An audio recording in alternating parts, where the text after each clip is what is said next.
live on Snapchat too. Wow! What a time to be alive, chat. Welcome back. What is this? Episode 7 our Fantasy Supercross. Nah. This Daytona, baby! Let's go! Welcome to arguably one of the most unorganized, but highly attractive Supercross fantasy goddamn streams in the entire damn world. My name's Scooty Pup Jr. I'm here with my friend Donathan Dimmadon. And honestly, we're looking for nothing but a good time, chat. I want to welcome every single goddamn... Look. Can a guy welcome every single goddamn one of you? Is that too much to ask? I'm afraid that it might be. Please, my friend Donathan. Don, how the hell are you doing tonight? Looking fresh as ever. Glad to have you back. Glad to be back. Glad to be on, buddy. And you know I had to go all out, go the Dale D'Antoni Polo Pony route for the much-awaited Daytona race. It's a drip that I'm honestly out of my mind that you pulled out, and I feel underdressed at the moment. It had to be done. Also, buddy, I don't know if you know this, but you have some sort of echo effect, I think, on your voice right now. Really? Oh! It's added great effect for Daytona. I like it. There you go. I like it. No, voice mod is just such a weird application. I'm getting so deep with this streaming shit, and I'm so dependent on so many things. I'm dependent on the voice mod. I'm dependent on all these dumb fucking streaming applications between Streamlabs OBS and regular OBS, and it's like you have to balance all of, like, what I'm doing makes me have to balance all of them, and I really hate it, but it's like one thing's off like that and I don't even notice it, and I would have just rolled, dude. Who knows how long the stream would have gone on with the voice. Wait, it wasn't on in Discord with you? Actually, it was. Okay. I don't know why I didn't say anything. I assumed that you were like planning something. Stop it! You gotta rev that sucker. You gotta rev it like you never revved. They're doing great. Scooty, I love you. Look.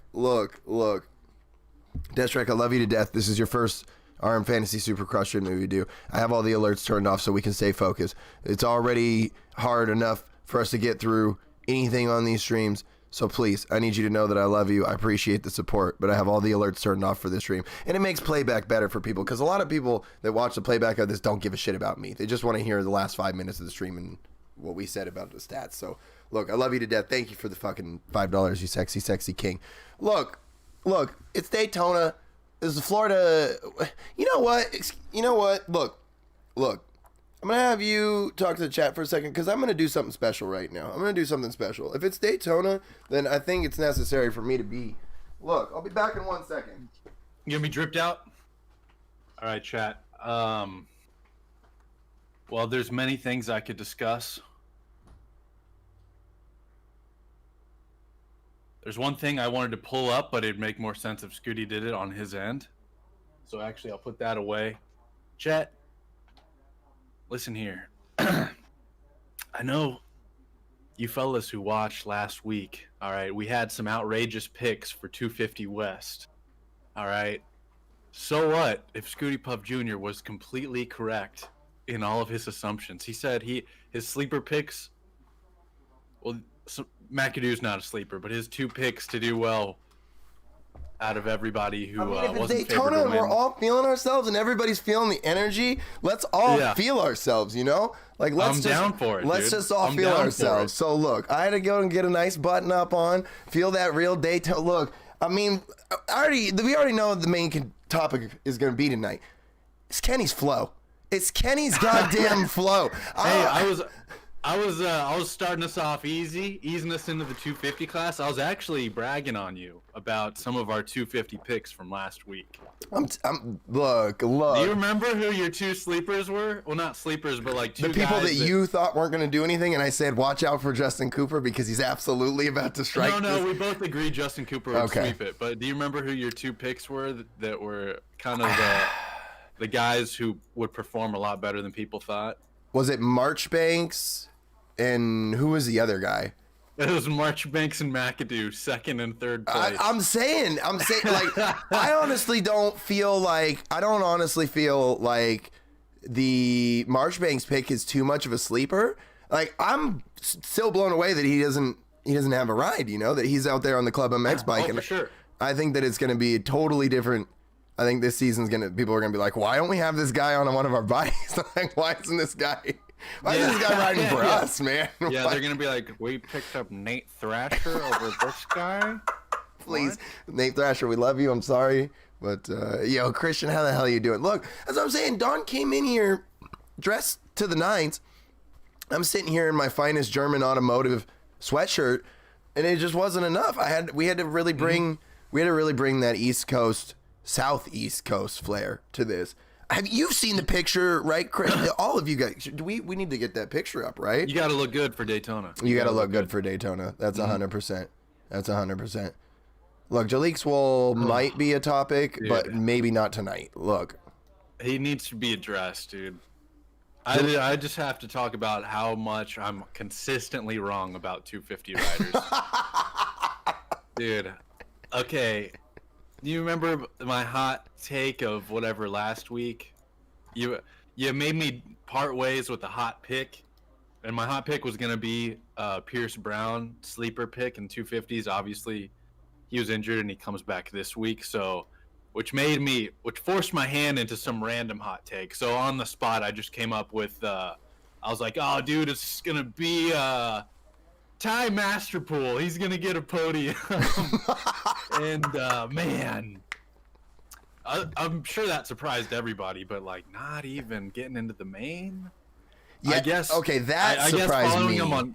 When you follow him on Instagram and he literally only practices like nationals, maybe that makes a little more sense now. That's something even like the Supercross track at his house is like, it looks like a Supercross track made by like a kid in MX Simulator. It's like this weird faux Supercross that's not like, it doesn't look nearly as technical. I like to call those like, I'm probably wrong about this, but I like to call those like local cross. Kind of. Like where it's like a track you could see at any facility, and the fast guys would be the ones riding on it, but it's not to the caliber that an actual Supercross track is at, because the actual caliber Supercross tracks are so, no one's riding those, so they don't make any damn money for any of the tracks, so it's a huge investment for a track to make no money back. I'm sure he practices on a bunch of real Supercross tracks. Maybe he just doesn't film it, but it is weird. He's constantly posting videos practicing on that like half futures, half full-blown Supercross track when I know there's plenty around here in Dallas. I was just gonna ask, do you know where Master Pool lives? Is it in Texas? Yeah, it's like probably like an hour and a half, kind of northwestish Dallas, I think. Okay, and you're fairly certain that there's a decent amount of Supercross tracks available, and there's definitely a few options, not many, but I know at least like Oak Hill has one. Maybe they closed it down, but there's got to be some options in Dallas, dude. It's Dallas. I feel like that. I mean, Texas.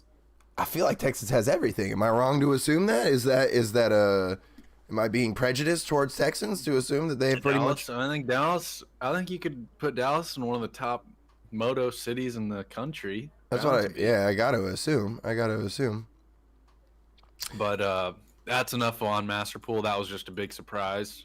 I was upset that Pierce Brown wasn't racing last week because that forced my hand into an oddball hot take. And so we got to roll on to the next weekend tomorrow with my real hot take, Pierce Brown. I'm sticking with that hot take, and if he lets me down, then I'm just giving up on knowing anything about 250s. I'm already scared for you about 250s. You have had me shaking my head on almost everything that you've said about the 250 class. Yeah. You know, and so your two picks went 2 and 3, McAdoo and Marchbanks. I also... Yeah, but I've been saying Cooper's taking this coast, so I technically called it. We both agreed on Cooper. At least I agreed with you on Cooper. Yeah. And then, like, I think we tried to choose 2 sleepers, so you went with the guys who placed 2 and 3. I also went with Marchbanks, though. Yeah. That was the only thing I got right. and my other guy was like Jordan Smith, who crashed out. Oh yeah, I'm I so said scared Swole. for Jordan. I don't see Jalek Swole doing good in Supercross historically, and then he gets fourth. Like, I am wrong all over the place, and which is kind of great because it seems like there's a lot more depth. Yeah, there's a lot more depth. Than I thought going in. That's what makes all this fantasy stuff so fun, is being wrong about it and not knowing. Like if this was 2002 and we were doing fantasy Supercross, I'd be like, well, Ricky's gonna win, and yeah, and I'll be like, no, bro, it's gonna be bro, Kevin Windham is gonna get it this weekend, bro. This is Kevin Wyndham's week, bro. Think about Wyndham at Washougal, and he broke the streak, bro. It's different. He's bound to win one of these. Yeah. It's different, guys. This time, all right, I got hot sauce for wild card, bro. There would be, dude, but honestly, that top 5 would be pretty tough to call even back then, except for first. Yeah, but depending on the season. How great was the depth, though? I mean, East Pass. Coast. Wait, East, nowadays East, or olden times? Which one are we talking? No. I mean depth on this 250 coast versus East. Man, dude, I think there's a lot more rookies on the West Coast. It feels like. I don't know. I won't say the depth of talent is more shallow. I'll say the depth of experience is more shallow on the West Coast. For sure, it's a bunch of rookies, but like all rookies with like insane talent, great expectations, yeah, and could have potentially great futures. Like, I guess just name wise, like going back on East Coast, it's like after 5th or 6th place, you're like, who is that? And then it's like, I guess John Short or something, and then it's lost in translation. On West Coast, you have I recognize names in the Group C qualifying. Yeah, West Group B qualifying had Seth Hamaker, he did pretty damn good, I think. Yeah, he got like 6th. Yeah, there's names on the West Coast. It's ridiculous, dude. It's great. Yeah, it's nice. I like it. Even though it looks like Justin Cooper's just going to run away with it, maybe we'll get to see some battling for podiums. I think the Martins are the catalyst that did that. I think that a lot of people thought that the Martins were going to be a fairly large threat. Yeah, I mean, that was another thing. You thought J Mart wasn't going to do much. I thought he was going to be like the guy to beat. Possibly. I didn't think this was going to happen, though. I didn't think he was going to DNF the first round of the season. I was like, I saw him getting like a 3rd in the first round. I saw J Mart getting a dub. I did assume with the momentum that Yamaha team has and the skills that J Mart has, the confidence that I would imagine he would obtain throughout the season, I for sure saw J Mart getting a dub. But I did not predict him DNFing or DNS or whatever you want to call it. For sure. The first main event of the season. That was way. And then because Martin out of all the butterflies, all these rookies have, like, J Mart's not gonna have any. Of course, the crash wasn't really his fault. He got kind of yoinked at the start. Yep. But have you followed his recovery much? I think isn't he going to be back in like a week or something? Really? So nothing broke him? I pulled that out of my ass completely. I don't know. I don't know anything about the Martins' return. Yeah, I don't think either of us are like the biggest Martin fan. A-Mart looked like he was like, people were scared to, like, Marcus. I remember when we watched the accident, Marcus was like, "Come on, man, move your fucking hands, move your feet." Like, Marcus thought he was done. And I was like, whoa, I didn't think the crash was that bad. I thought I heard recently that they're looking good. Their injuries aren't too bad. I might be completely wrong on that.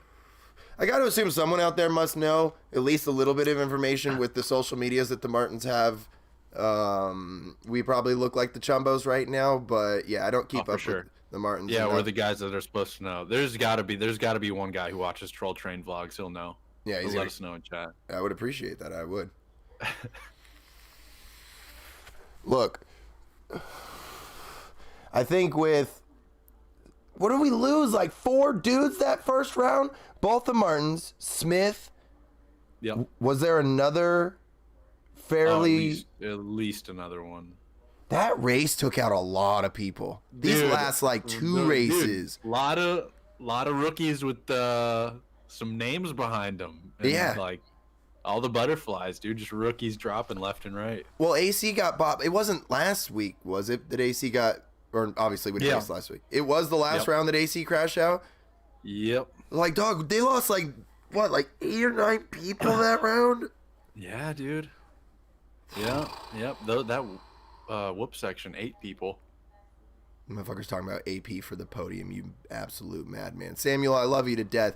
Thank you for the fucking $20 damn. You guys are look, this is how I envision all of you guys. Every moment I just see you guys. Wait, it's the wrong button. I see you guys just floating through the air with the flow of Ken Roxon in his one arm, one hand. Reno always does this to have like the flashy take. You put Tomac in the wild card for Daytona. Just so the one time it actually happens, he can look like the smartest guy on the planet. Reno built different, bro.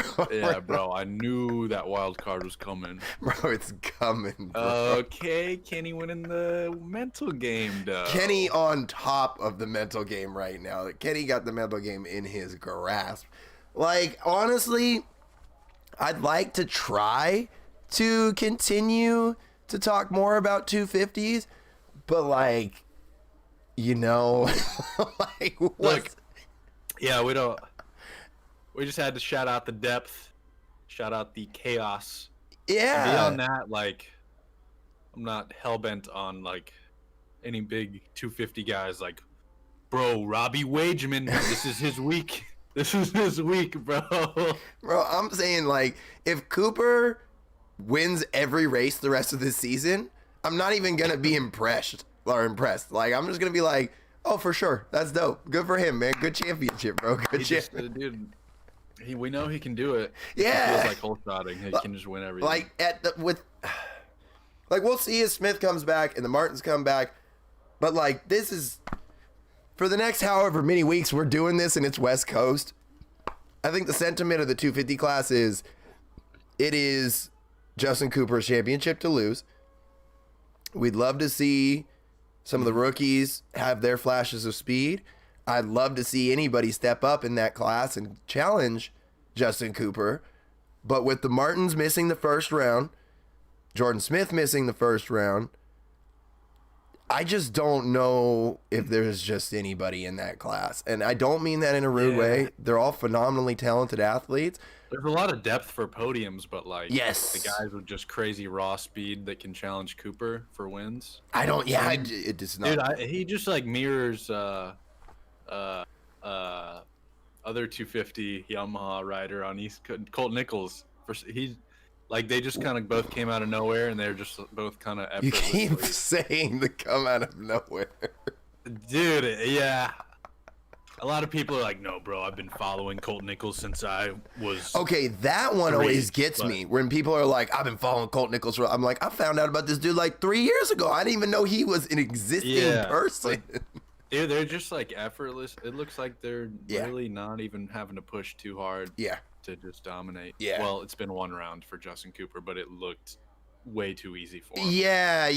No, even though it's the one round, I have to agree with you wholeheartedly that he looks exactly like Colt Nichols does on the other coast, where it's like, oh, well, I'm going to win this, and I 100% believe in myself that I'm going to win this, so I'm going to use my talent to put myself into the positions to win this. We'll see. We'll see after. Anything can happen. Maybe Justin gets a bike malfunction at Daytona, and he doesn't race the main event, and now... You know, it doesn't matter if you missed the first round because he's a round down. You know, anything can happen. I don't wish anything bad to happen to these riders. But are you in cahoots? Bro, to get his bike malfunctioning, bro? Bro, just let's make sure that his bike doesn't go to that main event. Let's say I was not hired by Robbie Wageman. That would be great if just out of all the riders on West Coast, Robbie Wageman watches these. He's just like, bro. come on, man. I like Justin Cooper. You guys are going to make me look bad. Yeah, we're homies. Then Justin Cooper watches and he's like, yo, I thought we were homies, man. Robbie Rageman, what's the deal with that? You're hiring these Yeah, clowns bro. on YouTube? Thought we was cool, Robbie. Thought we was cool. I let you hold my dog on the podium, bro. Come on, man. Dude, look, besides Kenny, there's obviously one thing we got to talk about. Ryder White's talking about it, dude. What are we doing with Tomac? What are we gonna do about? Okay, Tomac? you didn't say what I was afraid to say, because this is the real reason why we don't need to talk about 250s anymore, because we're about to have two different sets of 450 picks, because everybody keeps saying it's gonna be a mud race, chat. I don't even want to account for it being a mud race, because that just throws everything out the window, because I can't pick two sets of riders for my top 5 for tomorrow night. I have to pick one, and it's either you pick the mud race one or you pick the regular race one, and they're not the same. I don't think they're the same outcome. I don't.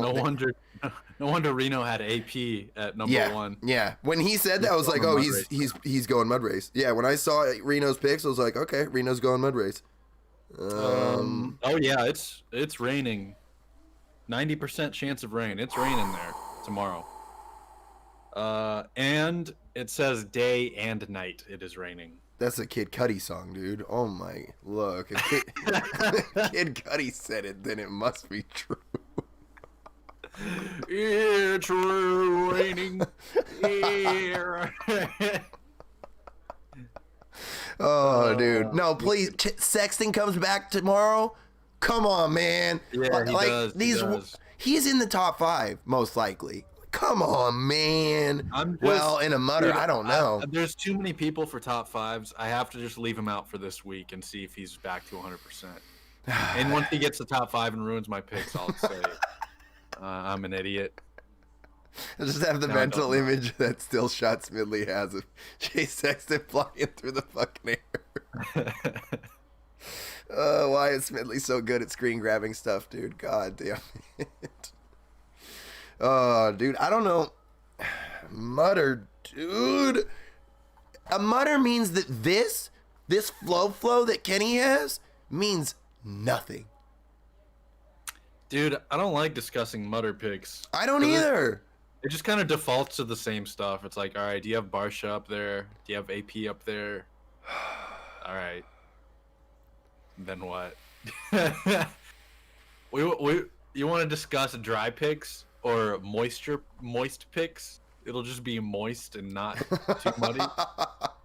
It'll be a moist one. I think we should probably cover it all.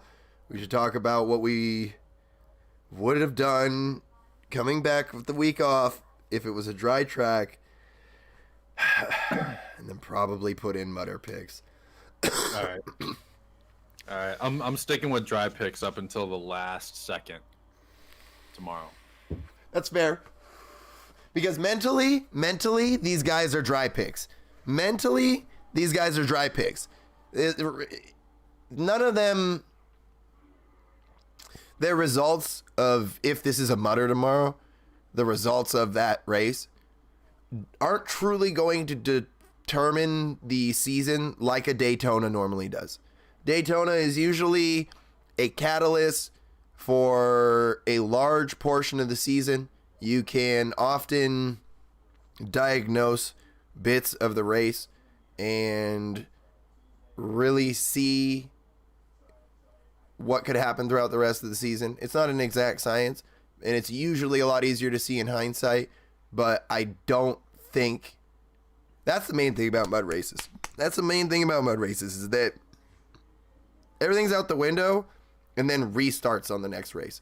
And it just so happens that it's going to be arguably the biggest race of the season is going to be that race, where it's almost like the race doesn't count as far as the mental game of the championship.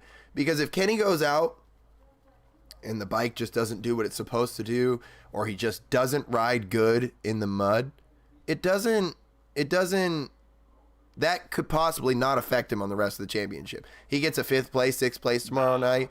that mentally may not even bug him because he's just going to go, well, it was raining and I don't like the rain. Let's go to a dry track. And especially if he bounces back on that dry track, then you just basically are going to have to erase everything that happened at Daytona as far as confidence goes.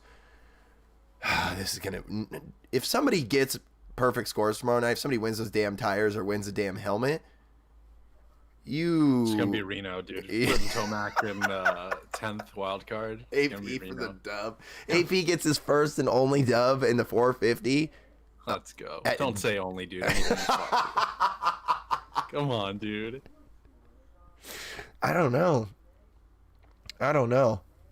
I'm blown away right now. All right. So if everything was dry and we weren't talking about the rain and we were going into Daytona like we're supposed to be, all flashy and driving our autopilot on our Teslas like buttery down in Daytona Beach. Look,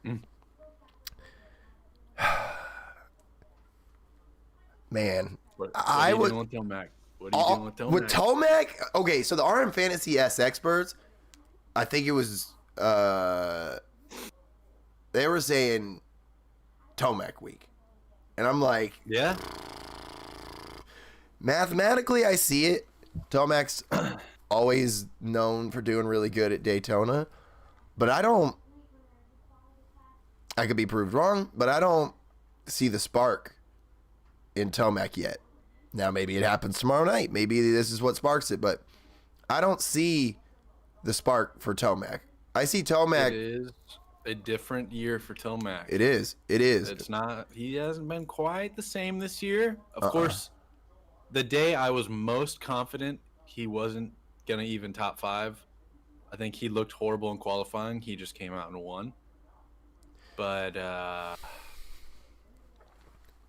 he just comes out of nowhere. Sometimes he's like, "Yeah, I'm back," I think, and then he just goes and gets a 5th place. I mean, last race, he got passed out of the top 5. Yeah, Anderson passed him, and Eli Tomac moved back to 6th. Yeah, not the same guy. Not the same guy. It's still Daytona. I think Overweight Owl, I think it was him, said Tomac's never done worse than 2nd at Daytona. And that's why I say by the math, Tomac's a phenomenal pick. The math is there. But do we have a different Tomac? I feel like more so than any other week, this week, if I pick Tomac for 1st or pick him for 3rd, and either or happens, I'm going to be like, it was so obvious this whole time. How could I have not known? Like, if he gets 1st, I'll be like, why did I not pick Tomac for 1st at Daytona? Yeah, and then if he gets 3rd, I'll be like, the signs were there. It's not the same Tomac this year. Yep. I should have known. Mm-hmm. You're 100% right. You're 100% right. As much as I want to pick Tomac for the dub, I feel like this is the strongest Kenny we've had. Mentally, physically, raw speed-wise, start-wise, consistency-wise. He finally had an off week just because he finally didn't have a great start. Yeah, kind of got caught in some traffic. That's bound to happen, dude. His starts have been insane, too good. So he was due for a bad start. Yeah, it's a 17-round series. You can't just be perfect the whole time. It'll all blow up at some point. You got to have a little bit of a down so you can go back up and the ebb and flow of it all. In my mind, well, all right. So look, guys, we do the top tier research here on the RM Fantasy Supercross stream. Guys, our research team has sent me the results of the last 3 Daytonas. And I think I might be leaning towards a Kenny dub, guys. The mental game is there. Have you seen his Instagram story? I don't know if I watched the story. He's taking a shower, and there's a television in the shower, dude. What? He is dominating the mental game. All right, let's take a look. Pull that up. Jamie, pull that up. Let's take a look. He still got the red-haired profile, though. Okay, the K-Rock... There's some things on his profile that make me uneasy about the mental game. Hey, 2020 Daytona, Kenny lost by less than a second. That's all I'm saying. Okay, he do be vibing out in the shower watching the TV for today. He's watching TV on top of the mental game, dog. Okay. Yeah. This is a tough one. Bro, the only people I know that have these link tree or whatever links and they shake have OnlyFans accounts. I ain't clicking on this on stream, but I will click on it on stream. Dude, all I'm thinking is Tomac's a little more off than usual this year. Kenny's a little more on than usual. Mm-hmm. Kenny barely lost last Daytona. No way he gets 2 bad starts in a row. I'd have to agree. Ain't no it's way. very unlikely that Kenny gets... I mean, he's taking a shower with the TV in there, dude. The mental game could not be better. It's true. And the thing is, what you're saying is 100% correct. This is probably the least strong Tomac that we've seen. This is probably the most strong Kenny that we've seen. But just like every other damn week so far this Supercross season, there is that one other individual to talk about who I personally think is the strongest championship competitor in the second half of the championship series. Oh, for sure, championship competitor. Yes, championship But competitor. Daytona, though. I don't know. See, I think he's the biggest wild card of them all tomorrow night. I think he's... All right, let me ring you off Cooper Webb Daytona results. Look. He is consistently solid, but from what I'm reading, it doesn't seem like he ever has like the pure raw speed to just dominate and win a Daytona. When Kenny lost by less than a second, Cooper Webb was 10 seconds back. 2019, Cooper Webb second place by 7 seconds. Kenny must have crashed or something. He got 8th that time. 2019. That was a different Kenny. Doesn't count. Different Kenny. 2018, Cooper Webb third place, 10 seconds back. I feel like, I mean, what did he get? What year did he win the championship? Was it 19? What did he get? What did he get there in 19? He got second, 6 seconds behind, 7 seconds behind Tomac. Behind Tomac, but Tomac's not going to be 7 seconds ahead this year. But even more relevant is last Daytona where Kenny barely lost and Cooper Webb was 10 seconds back. It seems like he's just solid, and I feel like Cooper Webb, smart championship guy now. Yeah. Will probably, he'll be cruising in third. He'll be like, wow, these guys are really good at Daytona. I'll just get third and then win every other round. I agree, and especially because Cooper's won the last 2. He knows he doesn't have to win. Of course, he wants to win, but he knows that he's doing the work right now. We're at about the halfway point. He's chipping away at the points like he's doing. I think Cooper's smart enough to know that if he is behind Kenny and knows he can't catch him, that he will just ride for points. The question is, what happens if Cooper and Kenny start together? And I'm not saying that in but what if? I'm saying that in can Cooper run with them long enough that Kenny doesn't get away and cause Cooper to feel that way? Because Cooper is one of those latch-on dudes. Like, that dude does not go away. That dude locks in and will match pace. And Kenny's also more mature, so Kenny's not going to... Man, tomorrow night could be a great race, or it could just be a mutter, so... Yeah, if it's a mutter, we'll just throw everything out the window. Yeah, we have to throw everything out the window. I don't even know if I'm picking Barsha to win if it's a mutter, honestly. Oh, no? I feel the exact same thing you said about Tomac, about Barsha in the mud. If Barsha wins, if tomorrow night it's dumping down rain and first lap in, you can't see the number plates or anyone, like nobody knows what bike everyone's riding, and Barsha wins, I'm going to go, it's so obvious. Obviously, it's a mud race. Yeah. Barsha should have won that. But then the same thing, that if Barsha gets like 4th in the mud, I'm going to be like, in my gut right now, for whatever reason, I could see Barsha not winning in the mud. That's how I feel. I could see Barsha doing mediocre in the mud. I think that with all the hype around how much Barsha does in the mud, some other riders could totally, like, it's totally possible for Barsha to have a bad race, like many other people do in the mud. Get caught with someone. Have a goddamn foot peg go through his front wheel or something like that. Like, there's so many things that could happen in such chaotic conditions. So, like you said about Tomac, I'll still be picking him though. But I guess one thing you could factor in is we haven't seen him do a mud race on the gas yet. Yeah, that's true. That's true. But I mean, maybe he's not only a good mud rider, maybe he's just knows a really good setup for mud racing on the Yamaha, and now he's got a. Well, he did really good on the Honda in the mud too, so he definitely can do it on different bikes. I don't think it's a setup for Barcia. I think it's more about momentum. I think the way that he rides, he carries a lot of momentum, and I think that's what is beneficial for him in the mud. It's probably why he was able to like finish a race with no shift lever, because he's just good at keeping his momentum up, which allows him to go a little bit faster or do a little bit more without having to use as much. Keeping your momentum up means that you just use the momentum all the time as opposed to working for it.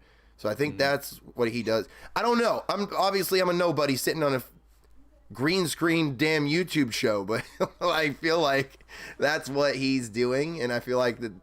You know, I wouldn't sit here and say, bro, if it's a mudder, Barcia's gonna get blown out, bro. I wouldn't say that personally, but I feel exactly what you said about Tomac. I feel like if he wins, I'm gonna go, oh, it's so obvious. Of course Barcia won. And if he gets fifth, I'm gonna go, well, yeah, it's for whatever reason, this Barcia's different. I don't know what, but I just have a different vibe from Barcia in the mud this year. Okay. You see, if he doesn't do good in the mud, I'll be very surprised. But the Tomac thing, I'll be like, I should have known this whole time. All the signs were there. I agree with you on the Tomac thing, though, too. I totally, I get that vibe right now where it's like, if Tomac wins tomorrow night, I don't think Tomac wins in the mud. And that's the problem, is that we're literally having to talk about two different things. Tomac should pay me to put him in third for picks, because then he's for sure getting first.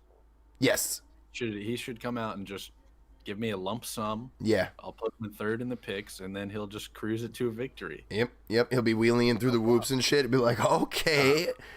Dude, I already feel it. I'm going to have him picked for third, and we're going to be watching him in Discord wheelie through the whoops. I'm going to be like, I'm such an idiot.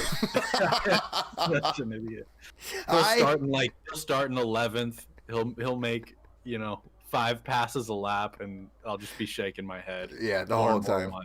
Like by lap 6, he's just 15 seconds ahead, and it's like, bro, what? Yeah. I think that people. Go for it. I was gonna say, I feel like, am I wrong here? I don't think Tomac gets it done in the mud, like for sure. And yeah, I think that kind of throws away everything, and you just kind of rely on mud riders. Yeah. Oh yeah, I was gonna say too, fucking, just like all of us are sitting here ready to watch all of our picks get blown out because of the unpredictability of the weather, I am fully ready to sit down in the Discord tomorrow and see like the sun shining on the Daytona Raceway in the afternoon, and it just be a dry ass track, and I'm just gonna be like, yeah, we got an hour of rain and the track is perfect. Yeah. I'll be like, we are all fucked. We are all... Yeah. Like we talk about how it rains an hour in Florida and then it's done, but the only sign was that it said day and night 90%. Yeah. Probably gonna come down in Daytona. Yeah. I think it's the safe bet to go with mud picks. I think it's probably the safer bet to go with mud picks right now. Yeah. I think that because it's a qualifying choice. I still think because they're saying day and night, that do you trust? Let's say qualifying's dry tomorrow. Do you trust that it stays dry? Like what? If qualifying is dry. Yeah, I will stay tuned into the weather. I'll be on Instagram scrolling around, seeing what's going on. Yeah. And I'll keep my dry picks up until the very last second, as long as nothing big comes up.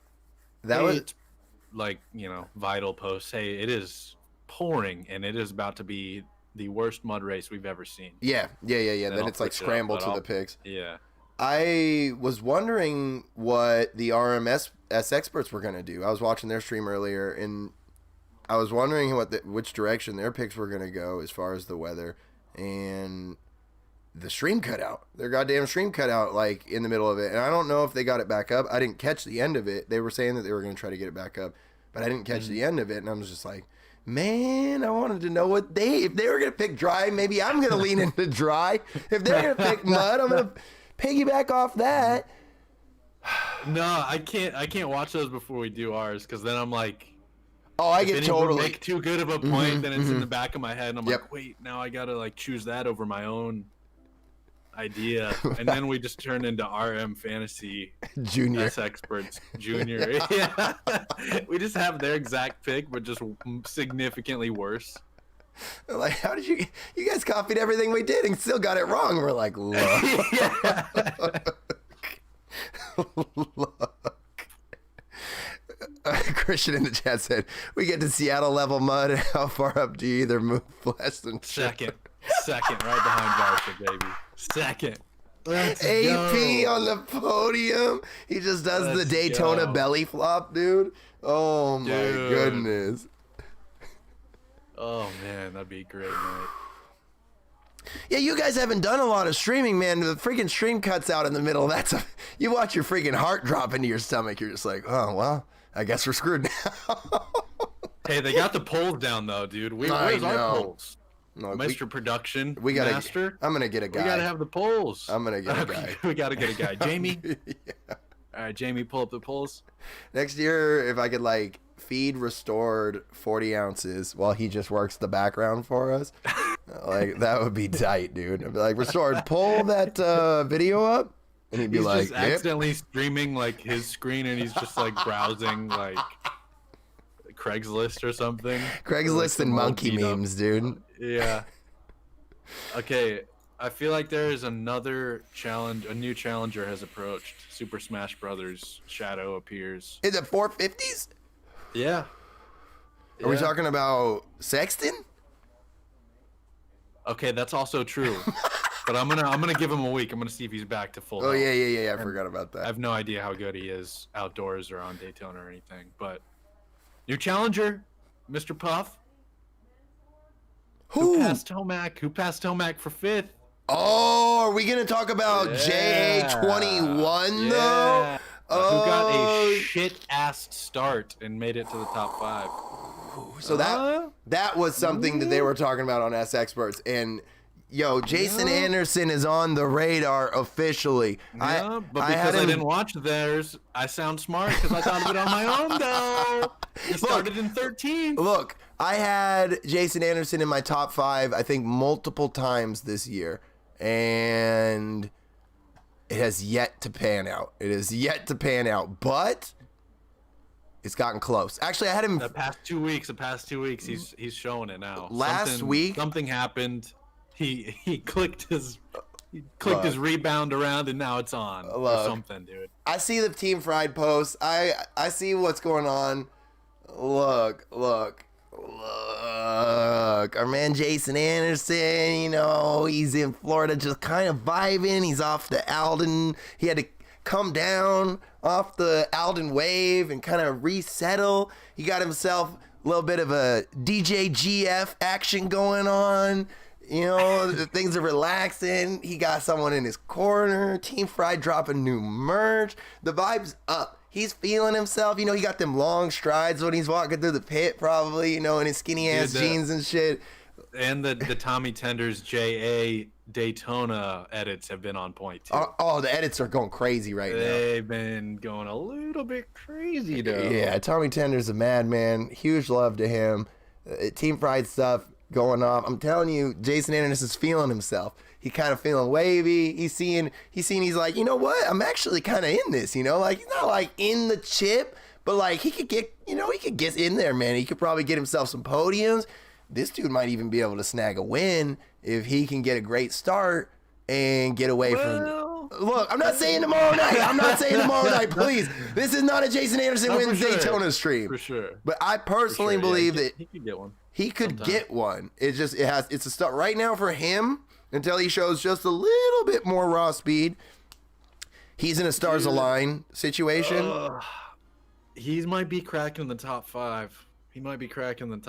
He's Tomorrow night. I mean, Yeah, I mean, started in 13th last week. The past 2 weeks, he's shown way more speed. He just gets terrible starts. Last year, he got 4th behind Coop. At And only Daytona? he was 1 second behind Cooper in 4th. Yeah, at Daytona last year. Wow. So he's got some Daytona energy.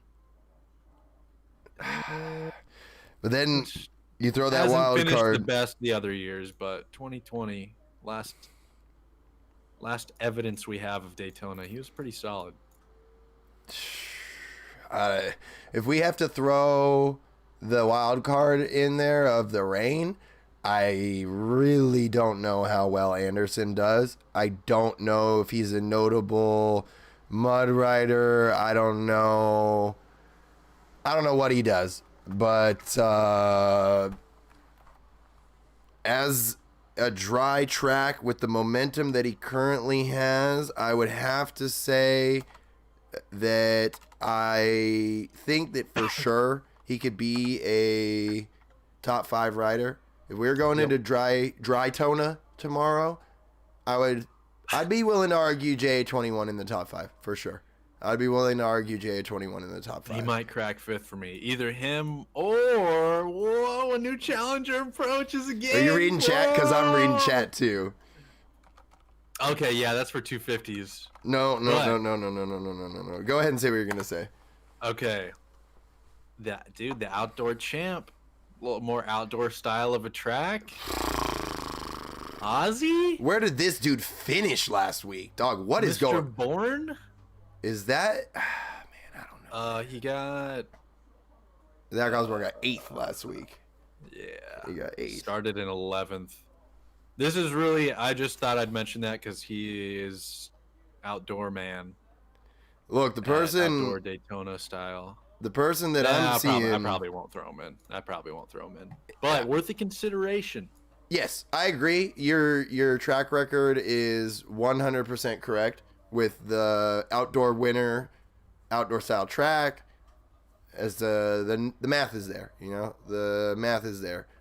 But chat's saying Zach goes out still. Look at our fucking phenomenal. Look how good We of a. are very smart. We know our stuff. Good thing we have a Supercross podcast.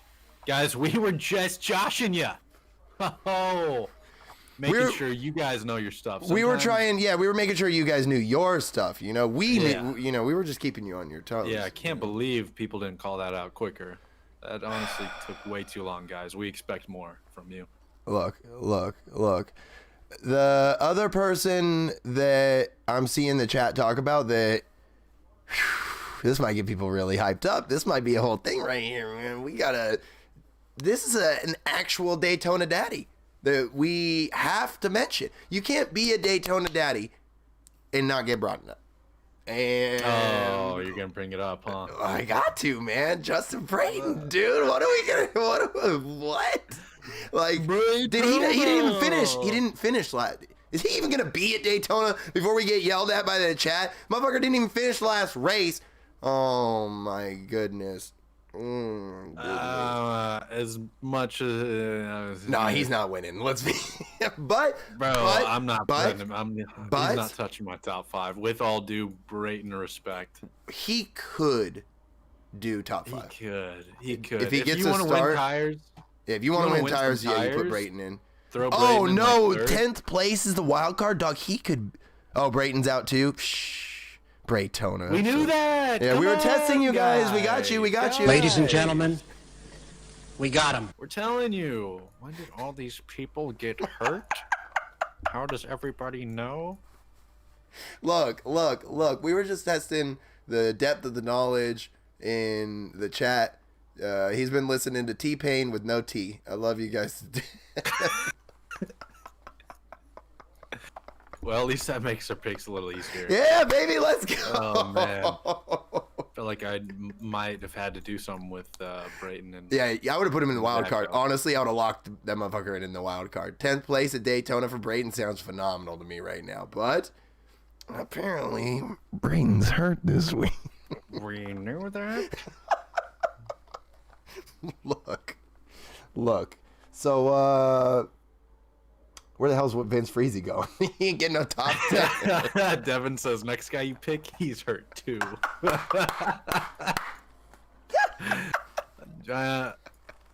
Bro, Jake where? says Ferrandis for 10th. Dude, Ferrandis is injured. He's out this round.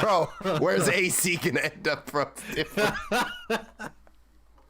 Bro, AC had the whole shot. He was clinching on the first last race. It's different. He's got it this weekend. God damn it. Oh, dude.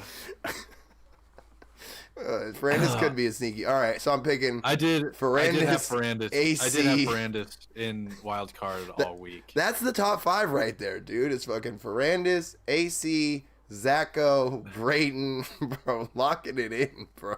We getting the tires this week, chat. We getting the tires. Oh, can we talk about Mookie? That Dirt Shark video. I didn't even see the whole video. I saw the clip. That motherfucker said and looked over at the camera while he was going through the whoops. He had the purple on the helmet though. Okay. That was a flex. I wish he used a different song. It sounded like somebody who discovered rap in like 2012, and that was like one of the first songs they heard. But Yeah. great little edit. The no look in the whoops. That's a hard flex. That is hard. Does Mookie dry track? I would put Mookie in the top 5. I'd do it. I'd do it. Dude, I don't even care though. I'd do it. Listen, I told you I had Ferrandis in my wild card, but I was kind of scared to put him there because he's also great at outdoors. Of course, he could get just a terrible start like he always does, but I had to switch him out because I put Mookie in my 10th place wild card. Mookie in 10th place. Not Supercross only guy, not outdoor guy. See a big Daytona guy. It's possible. He got 7th last week. Actually, the past 2 races. I don't think 9th and 7th.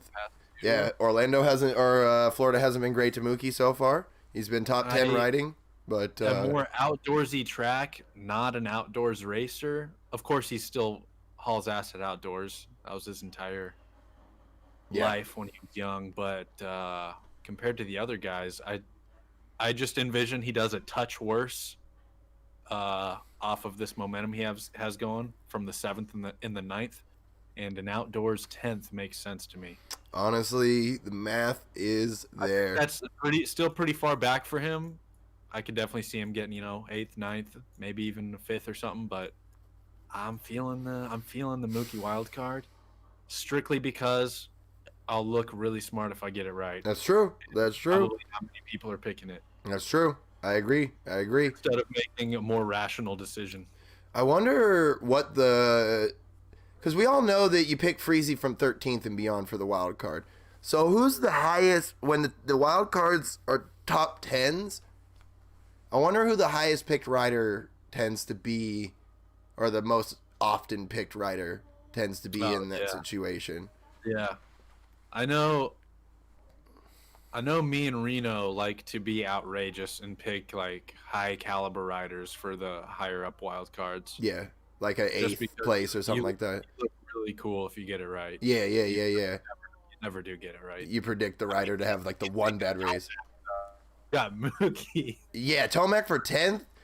And right now, this is exactly like the normal Tomac situation we were just talking about, where you say that out loud and you're like, Tomac for 10th, you're a crazy person. But if it happens, we're going to be like, it made sense. Tomac I will still say he's a crazy person. And if we get Daytona and he gets 10th. Bro, Tomac in a Daytona 10th, that dude just like didn't even stand up on the bike the whole time out there. He's like, bro, I'm just sitting down the whole time, bro. Guys, we accidentally put on the KX85 forks. That's on us. Bro, we're borrowing the KTM Air shock, bro. It is different. Guys, where's the CO2? We gotta pump this thing up. It's got fucking bike pump out on the start gate. Oh my god. Why did we think air suspension was a good idea, dude? Hey, apparently it's good for some people on stock bikes. Is there anyone out there watching this stream right now that rides on air suspension and is like, this just Coty, bro? I'm never going back to spring. Hey, Motocross Action likes it on the new KTM. I'm rocking to it. MXA's the Bible. Bro, MXA's the Bible, bro. They would never do us wrong. Never. Oh my God. I don't know. These dudes, all the Husky and KTM dudes were like, bro, we're running this new air shock this year, bro, and it's different. And then all of them rode like shit. And then Cooper's like, all right, put my spring back on. He's like, okay, time to win some races. Hey, we will win again. But bro, they're light. They're Bro, super light. it's lighter, bro. It's the future. Lighter than 250Fs. Bro, it's air. Nothing's lighter than that, bro. Think about it. It's different. Let's see. I think Poor Chad, dude. I think I've gone through my biggest question marks. Tomac. I like Roxon. I like a consistent, like, third-ish place Webb. Man. Anderson's a potential top fiver. And then I think the only other guy I would consider talking about is Marv, who's shown some momentum. And Daytona-wise... Marv might be the only dude with full crossover. Like, Yeah, I feel like he's just evenly solid on Supercross and Nationals. well, if it rains, I would be willing. If you're comfortable, I'm not saying you right now, I'm saying anyone that is comfortable with putting Marv in their top 5 for Daytona can probably put Marv in a top 5 for Wet Tona. I think, Okay. I feel like kind of his results are so inconsistent, dude. His results. Look at the Daytona results. It looks okay. kind of like, maybe put him in like 5th. But that's what I'm saying. If you're even considering putting him in the top 5, whether it's 5th place or not, I feel like you could do that in the mud. Am I wrong to say that Marvin's a decent mud rider? I feel like that he's shown at least a couple of times.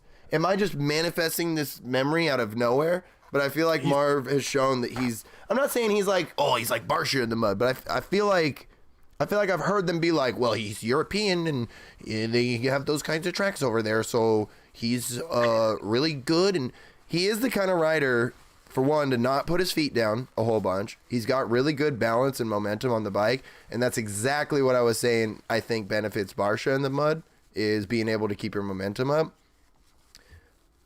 Shit, man, if I'm going with mud picks, I might honestly put Marvin there. I would, dude, I would even say if I'm doing mud picks, I might even put Marvin in a 3rd. I'm not. Yeah, I mean. No, I'm not trying to convince you. I'm saying this is the lane I'm feeling right now. I'm admitting my ignorance for mud picks beyond Barsha and AP. Yeah, that's right. I guess I don't. I feel like you really need to follow a rider very closely over the years to know who is good in the mud. Yeah, I'm sure. It's like we get one mud race a year, 1, 2. Like if we had 3 mud races in a year, we'd be like, this was the wettest race season we've ever had. Like we don't get a lot of mud races, so it is really tough to know, you know. And I think that's why Barsha, everyone always leans on him, is because he does decent every time we've had a mud race. You know, he's been racing for. I was just looking at pictures Tenders put up. It was Daytona. Gosh, I forget what year it was, but he was like, I think it was like Daytona 2010 or something like that. Mm-hmm. Maybe 2011 or 12. It was somewhere in that small block of like 10 to 12 because Dino was on a PC bike and he was like number 108 and Barsha was on his number 17 Geico fucking Honda. And so it's like, dude's been around for a long damn time. He's probably raced 10 mud races in his professional career, maybe 15 tops, and he's done fairly decent, I can assume. Has he? I don't even want to get into it. How many mud race wins he has. but it's like I feel like he maybe just has done like where some people have really bad races in the mud. He just has had mediocre or good races throughout that whole time, so that's why everybody leans on him to be the mud race guy. But everything I just explained is why, if it rains tomorrow night, I feel exactly how I feel. Where I'm like, yeah, Barsha could win, but he totally couldn't either, you know? Like, he's just a guy, and these guys are all just guys, and the elements are going to be playing against everybody. Man, if this season wasn't already hard enough to make freaking Supercross fantasy picks, we got to try to balance it with Mother Nature, man. I've done my Daytona mud research, and I'm now putting Kevin Windham and Davey Millsap. And keeping Ryan Dungey out. And Chad Reed. Good. We ain't putting Chad Reed nowhere in that top 5 if it's a mud race, bro. You motorsports spikes gonna hold up? Oh, no? Reno, I'm sorry, my guy, but motherfucking Reedy is not in the top 10 for some Daytona, dude. My man out here, big struggling in Daytona. Oh my goodness. Okay, Kevin Windham though do be winning Daytona if it's a mud race. That's on God. He could show up tomorrow night and win that motherfucker. You never know. Like, okay, beer belly Kevin Windham and his beard hanging out. Yeah, his beard comes through the helmet. Growing out a mohawk on the beard, dude. Dude, Kevin Windham Coty, bro. Do you see in chat Sipes is racing 250s apparently? Huh? That's what Reno said. That's what he said. Bro, what? What are you thinking about Sipes? He could, in that 250 class, it's pretty much empty except for Cooper. Dog, Sipes could podium. I could see Sipes on. I feel Sipes podium oddly. I could see him getting third. I could see Ryan Sipes busting a third and being like, also getting like 8th and being like, yeah. Oh, I should have known. He's been out of the game for so long. Yeah, it is. The Supercross tracks probably very often. It is the exact same thing as the Tomac thing. Yeah. Like, if I see Ryan Sipes get third tomorrow night, I'm gonna be like, shee. But if he gets 8th, I'll be like, yeah, that makes sense. Like, that makes sense, bro. If he's on TLD gas. What? Does that mean Pierce Brown's out again still? Dog. He might win, dude. If it's muddy, he might win. Oh my God, dude. Bro. Okay, Pierce is back tomorrow still. He could win, bro. That's a realistic possibility. Yeah, nobody. No, that's the truth. Don't sleep on Ryan Sipes. Like, he might not win. It's totally possible, but do not sleep on Ryan Sipes. That would be the worst thing that we could do, is sleep on that guy. He is somehow always fast. He was very slept on when he was racing pro, for sure. Yeah. And I mean, he was always there. Nobody talked about yeah, him. that one. He was never a light the world on fire, win a championship contender, but he was like always there. He was someone that was always a contender, always made main events. And I almost feel like he has not fallen off. You watch him do like the pit bike races at Travis Pastrana's house. You watch him do the I don't know if he's doing GNCC or whatever. But like everything he does, he still seems really, really comfortable and really, really fast. So, man, honestly, I wouldn't count Sipes out. I wouldn't count Sipes out. I think on a dry track, he could podium. On a wet track, he could maybe win. His odds might be better wet. Yeah, his odds might be better wet. That's honestly the truth. Because he's seen some shit. He's seen it all. Yeah, he does not like what to do to set his bike up for whatever happens. Yeah, where I could see Cooper like, oh, wash my front end in a wet corner in the lead, and Sipes is just like and goes past him. Just like, I don't know. We'll see. But yeah, I'm not counting Sipes out. Like, oh, he got like 6th. He's been out of it a long time and doesn't really practice Supercross anymore. I feel like that might be more realistic, but I will not at all be surprised seeing him just wipe away all these rookies. Yeah. Like it just will not. Yeah, it's not gonna shock me at all because the dude just has not fallen off. And it's like you keep that like the competitive edge. And Sipes is the kind of dude, like you watch him in like Red Bull Straight Rhythm and shit, where he'll get done and he's covered in sweat and he's like, oh, I just pushed it way more than I should have, but I want to race with everybody. You're like, oh, okay, man. Yeah, he's like just grinding out there, and he's like, wait a second, I'm 30. Yeah, dude. Huh. That's crazy. Like almost double these guys' age, bro. Yeah. Holy shit, dude. Yeah, no, honestly, I'm kind of hyped. What a time to come back. What a time to come back. I'm kind of hyped to see Ryan Sipes go out there. I really wish it was going to be dry, but like we're saying, it might be beneficial for him for it to be wet. Yeah, always fun to see that dude just show up to anything and just fuck around and place very well. Yeah. Oh, man. I feel I've covered all of my hot topics, all of my Daytona big articles. Yeah. Movement. No, as far as, because we had the week off, so everybody got to relax their bodies and catch up. The momentum was there. We've talked about that. It's obvious that Kenny and Cooper are the guys right now as far as your momentum carriers. Something's going on. Ooh, I didn't see this Ricky bike, dude. I didn't see that picture. Man, Ricky on that Cowie again be making me feel ways, man. That bike be making me feel ways, man. It's like, at this point in the championship, it's Kenny and Cooper Webb. Those are the two names that everybody's focused on. Those are the two that everyone's assuming are going to go out there and light this weekend up. But then you I think I would be very surprised. Maybe not very, but I'd be surprised if Cooper won. Tomorrow night? Yeah, just based off of his speed historically. Oh, agreed 100%. If Cooper wins tomorrow night, I'm going to be like, yo. But if Kenny wins tomorrow night, I'm going to be like, oh, good for you, Kenny. Let's go. Yeah.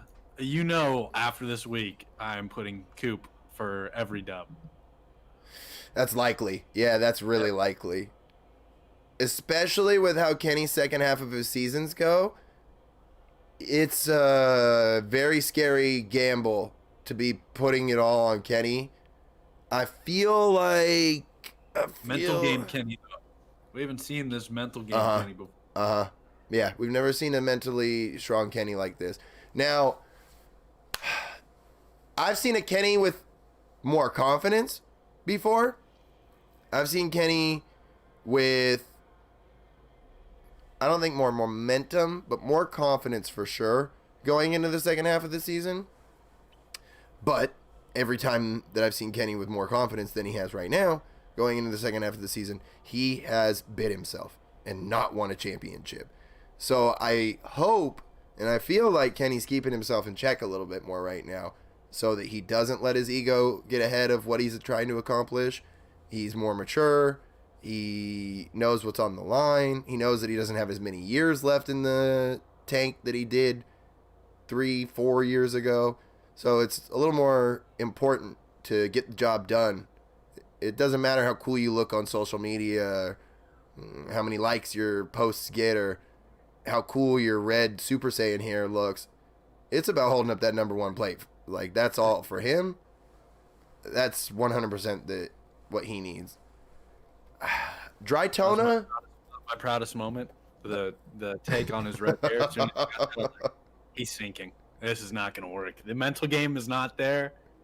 It happened. Yeah. He did not perform with the red hair. That's what I'm saying. Those are the Kennys that the mental game gets fried and goes way off the goop. And it was stuff he posted. I'm gonna go to his Instagram real quick. He posted something that I was like, dog, don't start this shit. This is red hair equivalent. Let me look this up. Red hair. Dude, red hair equivalent. The video that he put up when he did the 3 in a row in Indy, I was like, dog, chill. With like all these newspaper art. I was like, Kenny, chill. And he did. He did chill. That was the only like hype post that he's really done since then. It's just him vibing and doing him thing. And I'm like, okay, all right. You start getting excited. You start feeling the vibe. I don't think I saw that. Oh, dude, yeah. Is this the start of a championship? Yes, when I saw this, I was like, Kenny, put that away, bro. Delete this, bro. Delete this. Some 19-year-old dude put that together for him, I'm sure, in like After Effects, and he sent it to Kenny. Kenny was like, "This is it. This is it." Is he on a championship run? Yeah, and I was just like, Kenny, put it away, dog. Put that shit away. Like, play that shit at the end of your season when you're holding up the red number 1 plate, or you're holding up that black or whatever color the number 1 plate is with the red plate on your bike. Let it vibe. Let the vibe happen, and own the season after you got it done. You know, just do what you got to do right now, and all that stuff that you did during the season will just be a highlight reel of your championship season. You don't need to start playing highlights right now. Like, don't spike the ball on the 10-yard line. Gotta mess that up. Anyways, look.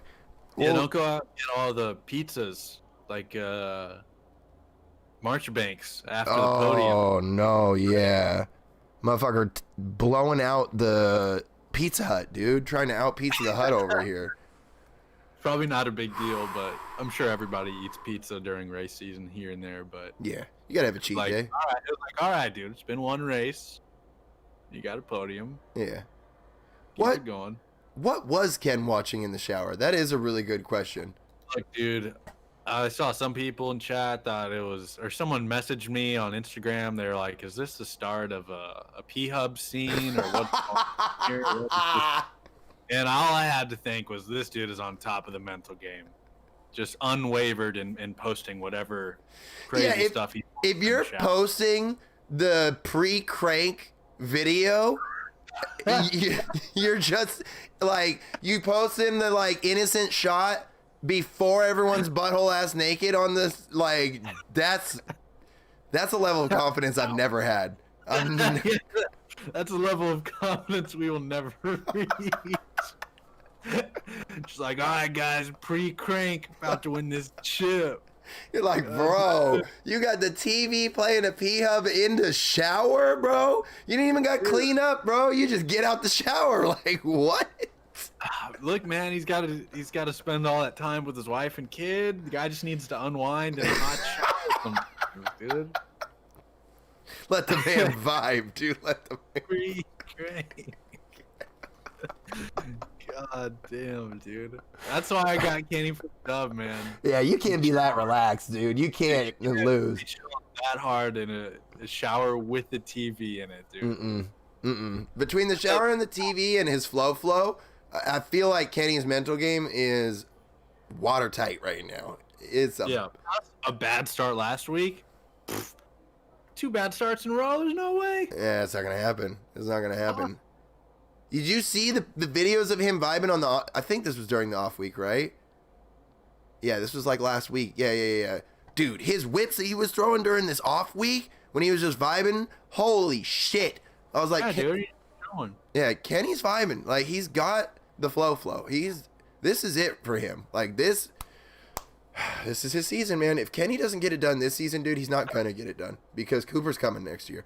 I do not believe Cooper will be your 22 Supercross champion. That is 100% what I believe. Like, without a doubt in my mind, Cooper is your 2022 champion.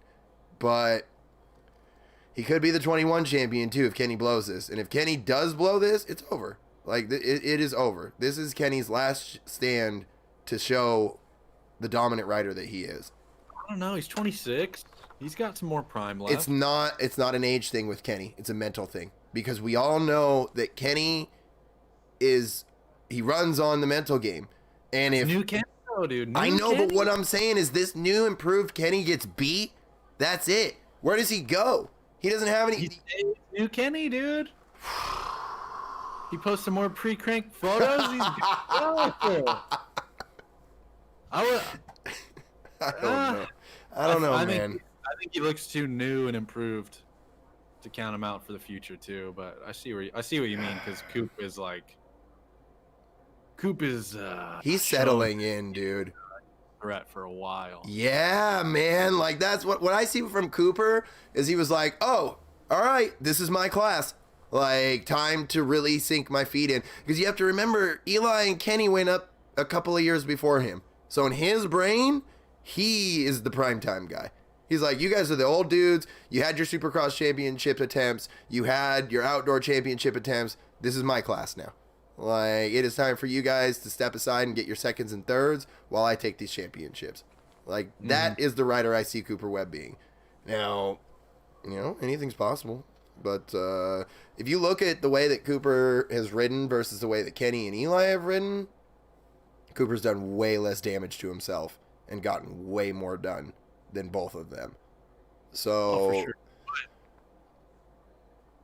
But Kenny's like a lot's happened to him, but he's clearly back. oh, to no question, no question at all. But in prime. that's what I'm saying is I'm like, this has to be the strongest Kenny we've seen injury free. And if this doesn't get it done, what does? Because we know he can't ride much higher than this. Because that's when he starts getting into the I'm going to blow myself out territory. And I have said this. Now, I'd have to go back and look at the math. But I said Kenny had one major crash left in him. And that was it. If he had 2 seasons injury-free, it may add another crash to that pile. And I think that we might be those 2 seasons in. Injury-free. So maybe. All right. I'm erring on the side of, like Reno said, pre-crank Dad Kenny is built a little differently. He is, and that's what I cannot iterate enough that this Kenny can get it done. This is the best Kenny that we've seen as the complete package, physically and mentally. Like I'm thinking, if Kenny, after all he's been through, is the best mentally and physically he's been this year, then what's not to say he doesn't just get even better from here? Because he's even been saying it on the podium, like something just switched in his mind. He's changed his mindset, and he's new and improved guy now. I hadn't considered Kenny going up still. I guess we shall see. Anything's possible, I guess. Anything is possible. But I don't know. I don't know. If he wins this year, if Kenny wins this year, it is very possible for him to go up a little bit. I think that's very likely. But if Kenny does not win this year, there is no fucking way he gets better than he is this year. It is downhill from here. 100%. All right. I just don't think mentally the way Kenny is, he will be able to rebound entirely if this doesn't work. I think he will always question himself because he knows he's not going as fast as he was in whatever that was, 16, 15, 17, around there, when he blew out his arms and shit. He knows he's not going that fast, but he knows he's riding better than he was during that time. He knows that he's riding more consistently, and he's riding smarter than he was riding that time. So if this isn't the combo to get it done, he knows he can't go back to that over his head riding. So that's what I'm saying is, like, where does he find that new balance while trying to, I don't know. There's a lot of storyline there, but we'll see. Of course, I am not Madame Zeroni. I don't know shit, but I predict that if Kenny doesn't get this done, it's going to be tough on him. John, no, I did not miss your dono. I love you with my whole heart. You guys know that we get lost in these conversations. I don't want to just stop in the middle and yell at you guys. I love you with my whole heart, though, John. Seriously, thank you. John was saying, though, that they need to bring back the 07 gear that Ricky and James was wearing. And while I like the earlier 2000s Fox gear, I don't know. I like the pink gear that Stu used to wear on the 259, but I never liked the orange gear that Ricky wore. I always thought the orange gear was kind of goofy.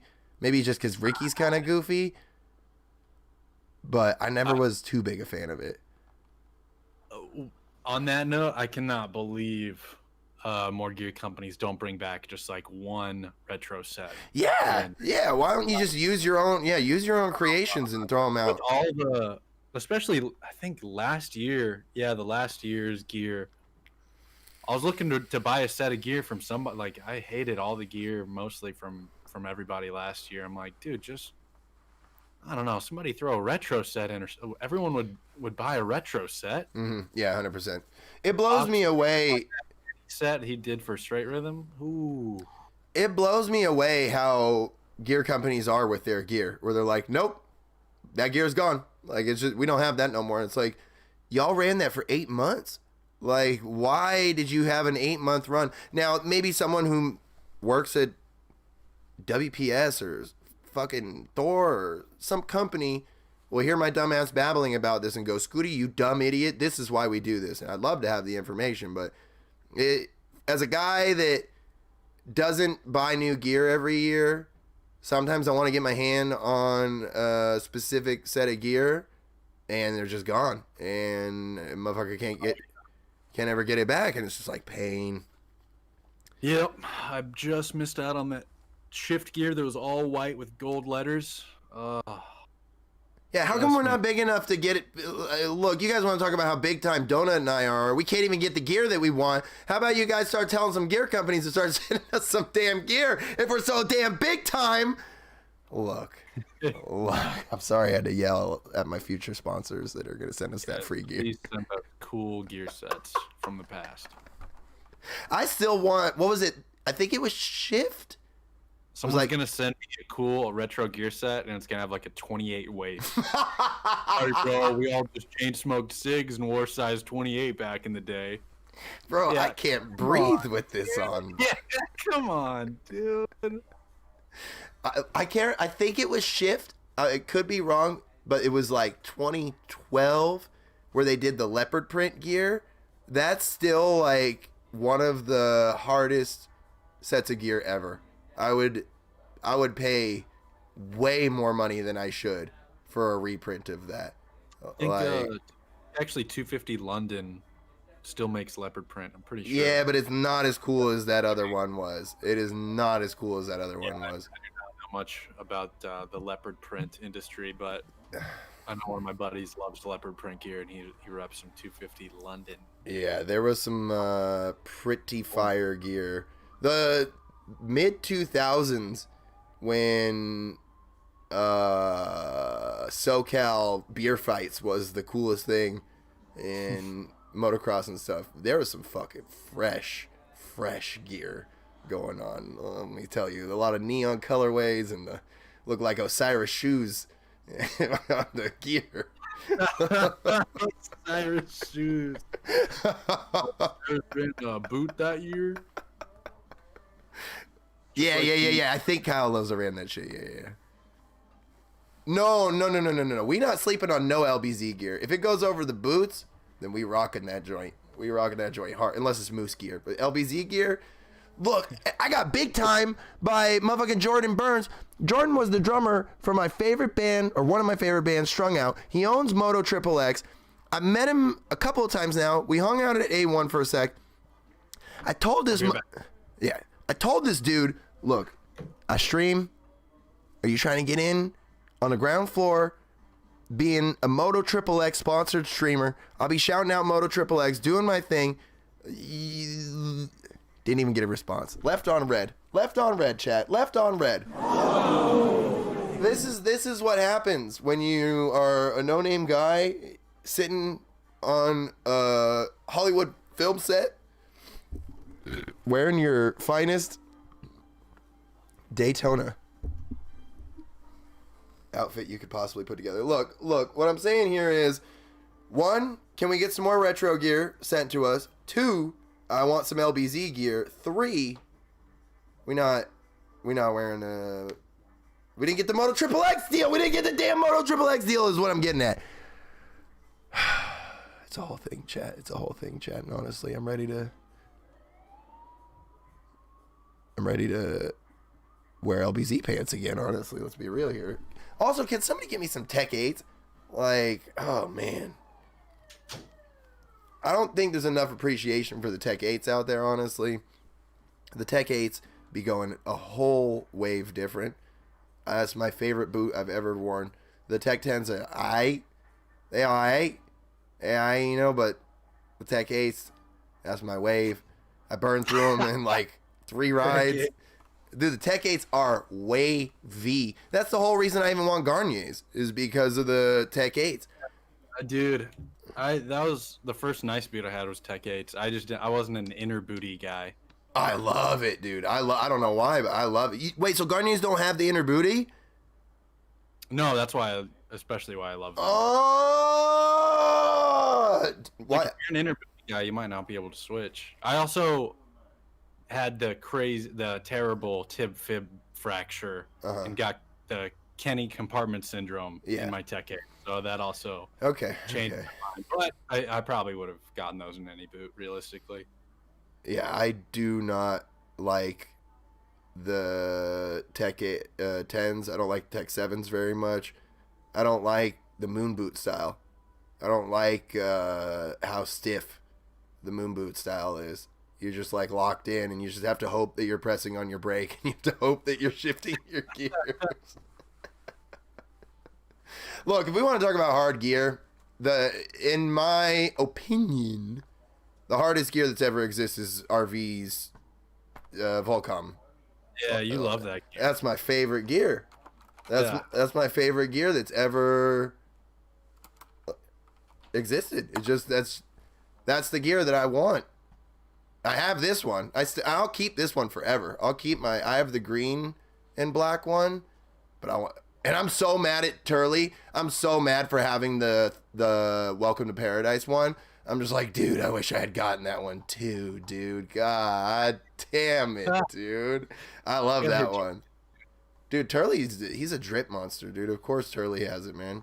No doubt about it. Yeah, this is what I want. They say it's available still. What is it, size 12? Yeah. It's 28 waist, dude. Yeah, it's only the pants. This is only the pants that I'm showing off, and this is the hardest kit That's that I've always how it is. If you're looking for gear that was really cool like a year or two ago. Oh, it's gone. Yeah. It's but like gone. a year ago, it's like, all right, I found the pants. Where's the jersey? Oh wow, there it is. We should have just looked at this. This is like a damn Chaparral, dude, coming through. Some of these kits going. Look at baby ass Grant Langston. Holy moly. Dean Wilson on the 108, dude. I should have just gone through. This. Let me tell a little story real quick, though. Chest protectors. Bro, them chest protectors going hard, though. Them motherfucking going hard. Look, I was in Vegas. It was June of 2012. And I was in Vegas for the very first time in my life.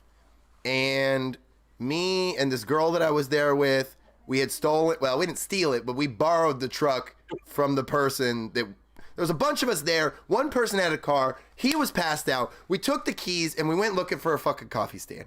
Lo and behold, it's a lot harder to find in Vegas in 2012 than it is in 2021. Let me tell you. So we end up like 15 miles away from the house that we were staying at.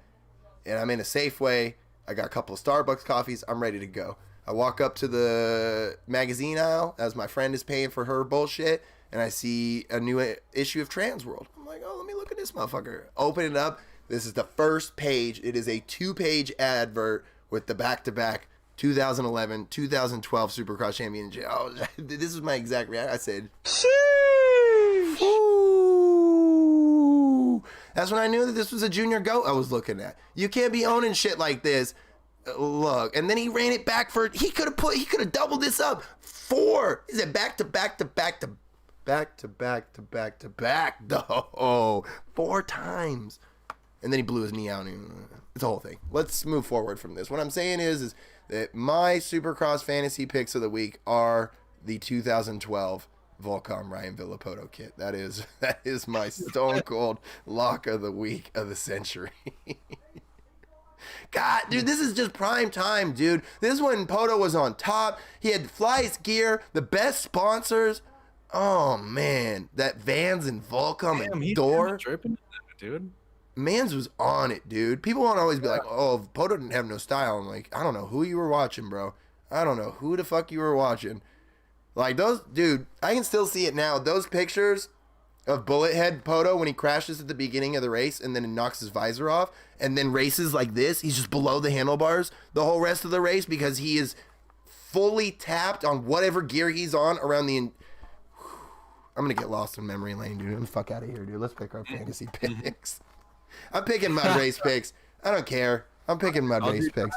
I'll do try. All right. That'll even it out. Like that made it any easier for me to pick mud race picks, dude. Oh, God. Watch me put... I'm going to put this Chase Sexton dude in here. I don't even give a fuck right now. Yeah, I just checked messages, and people in Daytona are convinced it'll be a mutter, so they probably have a better idea of the weather than I do. Watch me I'll win. still make my picks, though, just so we can even our picks out here. I'm about to win a bike this weekend, bro. Watch this. Watch this. This is about to go crazy, dude. I'm going to have people freaking out, dude. I'm about to have people freaking out. I mean, you can get pretty ridiculous with mud picks and not sound stupid. Oh, we'll see. We'll see. Unless you like Reno picks. These are Reno-esque. These are Reno-esque, please. I mean, as long as you don't pick Tomac for 10th. I was not going to have him in my top. What? Look, I'm ready to go, dude. It's go time, dude. It is go time, dude. Oh my goodness, dude. Oh no. Oh man, I'm torn here. Oh man, you said that when I watched the stream talking to you, it's delayed, obviously, and you're like, I'm torn here, and you're floating around Benny Block. Like, oh no. We've lost all credibility. Bro, he's tall, bro. It's different. Yeah, bro, he can spread his wings in the mud, bro. It is different. Thinking I'm going with your Mookie 10. Yeah, see? Not a bad theory. It's not. And I think, honestly, even in the mud, it's possible. Because you can't predict where the fuck anyone's going to end up in 10th place in the mud. Like, no one... Who got 10th in the mud? I have no idea. Where did they start? Who knows? Like, it's mud. Like, yeah, dude, in the mud, Mookie's due for a little slip and slide out. Yeah, nobody knows. Nobody knows. No Kenny, huh? Look, I know Dylan's not going to be there on Saturday, but you guys just watch. This is about to be a big surprise to you. This guy knows something that we don't. Look, you guys just hold on to your butts because you're gonna see something crazy. Oh, this dude is about to win the 250 SX. They're just gonna give me the bike. Christian's gonna call me. He's gonna be like, "Look, Scooty, I don't know how you did it, but you already won the bike." Yeah, he's spot on. They're like, "Oh my god, just give him the bike." Just give him the bike, dude. Look, chat's giving me all this shit. I'm just gonna give it to him. Look, I know it's gonna be a mud race. I know he's not gonna win, but did you see the picture? Look, I don't know if you guys saw the picture. I don't know if you guys are seeing the same thing that I'm seeing. But when Kenny's got the flow, it's a no-no for everybody else, whether it's mud or not. Kenny's in the #1 spot for Daytona. Look. Jeez. I think I may have accidentally done a mixture of dry Tona and wet Tona in my picks, but you know what? I don't fucking care. No AP, man. Come on, man. AP's gonna get 6th, bro. AP's gonna get 6th. It's different. All right, so I'll read those off so I can clip it for Instagram clicks later, but what's your top 5 in a wild card? All right, I'll roll through here, and I basically addressed most of the stream why I've made these picks. We talked about Mookie 10th, not a national guy with a national contract, more outdoorsy track, hasn't had the momentum. We got a 7th and 9th. See him doing a touch worse, get a 10th this week. Marv 5th. Marv's been trending up, so you don't know if he's gonna get 8th or if he's gonna get like 3rd. So I'll go dead center on 5th. That's not a bad idea, especially if it rains. Like I keep saying, Marv, I think will do good in the rain. Yeah. Fourth, Barsha. He's been solid lately. He's kept his. He's kind of kept his momentum up. He hasn't been Anaheim Barsha, so good for him. And that was also one of my takes at the beginning of the season. So kind of a genius. And also, I'm falling for the hype of Barsha edits. If you've seen any of the Daytona practice edits on Instagram, I'm not sure if you've seen those. Oh, I haven't. Is Barsha just killing it on the Instagram edit game? I mean, he looks fast in any video, whether he's doing terrible that year or he's doing good. So it doesn't mean that's anything, true. But I'm buying hype. He's the Instagram edit god right now, I would say. Yep. Third place, Cooper Webb. Yeah, just seems like he's not a Daytona winner guy from past results. Although he's on fire right now, he has a ton of momentum, but I couldn't put him in first or second, because second I got the Daytona daddy, Eli Tomac. Wow. It's been an off year for him. I'm gonna totally regret putting him in second after he either gets first place or he gets like fifth. First place, Kenny Roxon almost won it last year, and we got new improved mental game pre-crank dad Kenny. Mm-hmm. Gotta go with Kenny first place. Yeah. And those are the dry Tona picks, and I will inevitably change these for wet Tona tomorrow. It's hard to bet against Kenny right now. It really is. And I'd be willing to bet that even if it does rain, Kenny's going to give us that same feeling that 5 other riders have already given us tonight, where if it rains and Kenny gets 7th, we'll be like, well, things just didn't do so good for him in the mud.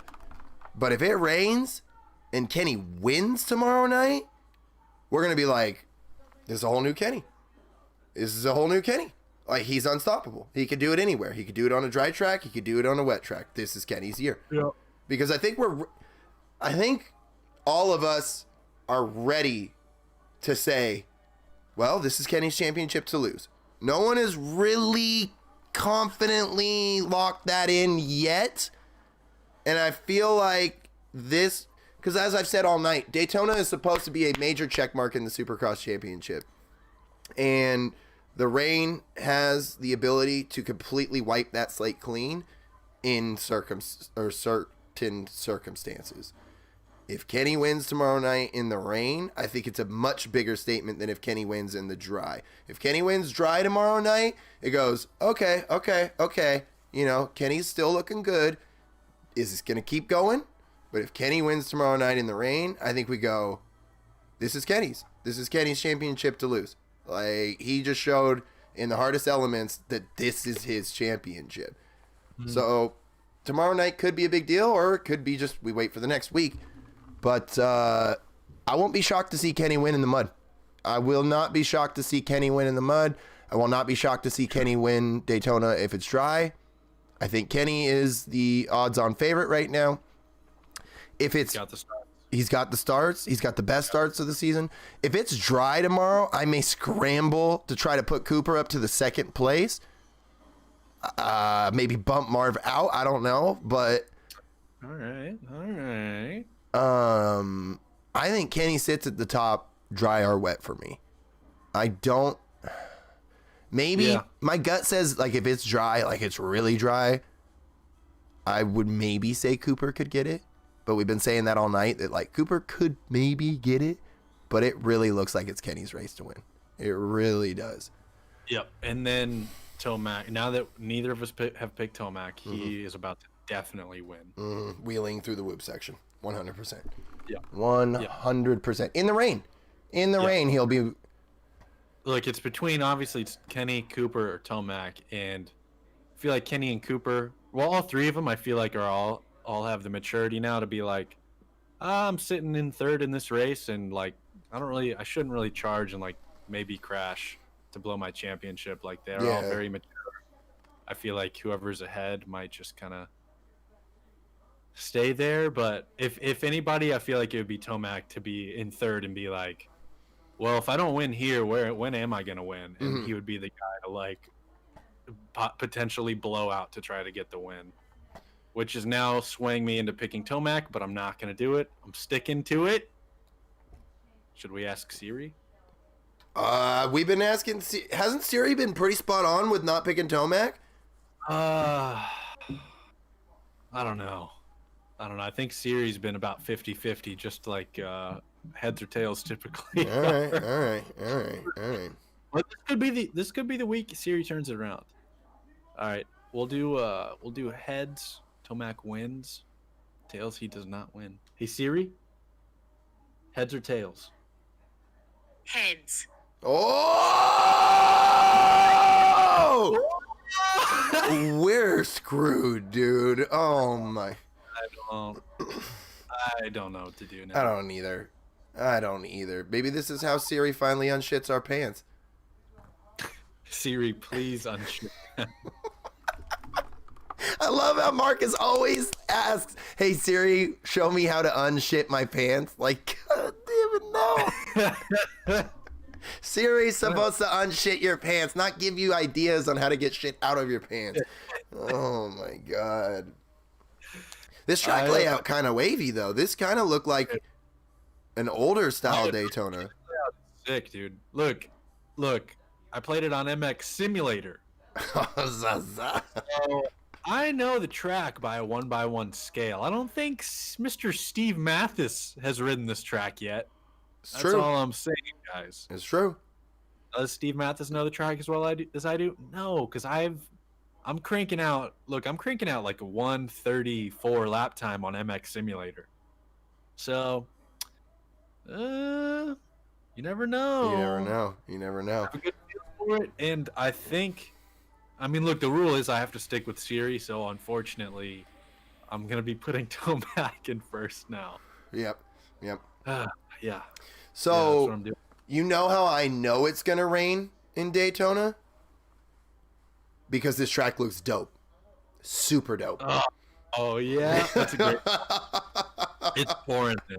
It's gonna fucking pour on this track, dude. I'm looking at this layout and this track looks gas. This track looks absolutely gas right now. Really cool. Like sand rollers before the finish line.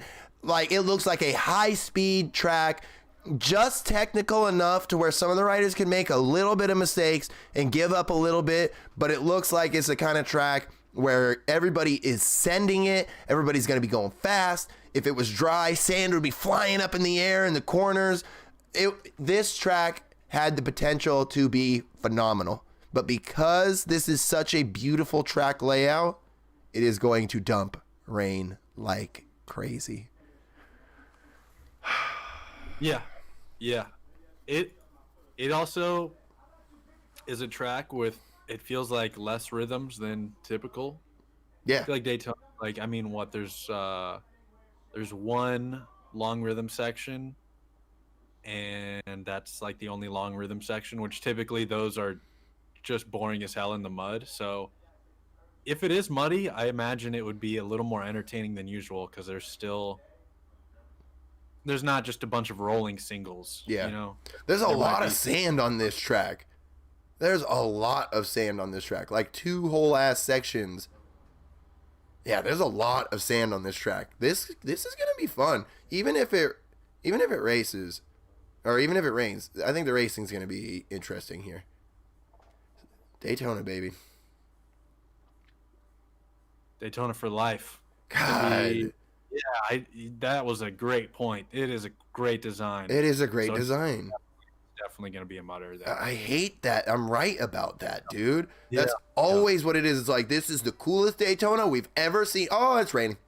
Like, nah. Yeah. Really excited to see this layout. It's going to be moist. It's going to be moist tomorrow night, chat. It is going to be moist. That over-under looks super cool. Like, I don't even remember an over-under at Daytona, dude. Like, I'm not saying it hasn't existed, but I don't remember. S-turn right there. there. Yeah, the split section's super cool, and it goes into a freaking sand section right now. Man. Yeah. I gotta watch. I don't even want to watch the practice videos from Daytona, dude. Oh, man. I didn't even watch those. Need to check that I out. don't even want to because it's gonna be like, wow, look at them do this, and wow. It's gonna be. Oh man, There's gonna be interviews with people riding. They're like, "This is gonna be the most exciting race you'll ever see in your life." They're like, "This is the best track layout for racing we've ever ridden on." every single rider is comfortable here, and we're all gonna push it tomorrow night. You're like, come on, man. Did you say that? This is the most comfortable that the entire field has ever felt at a track. Come on, man.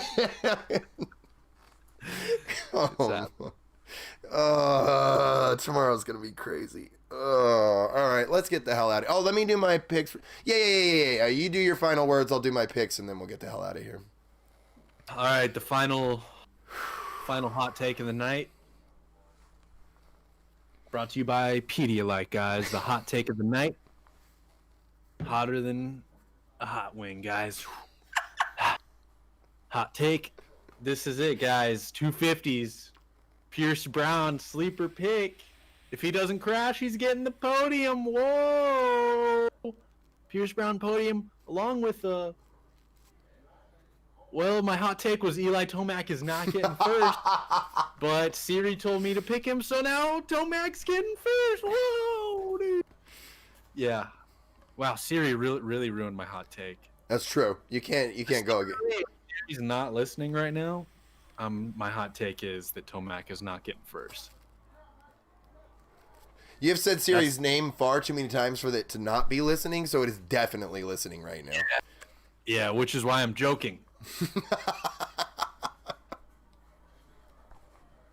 I feel it. And that'll do it for the hot pick of the lock of the century of the week.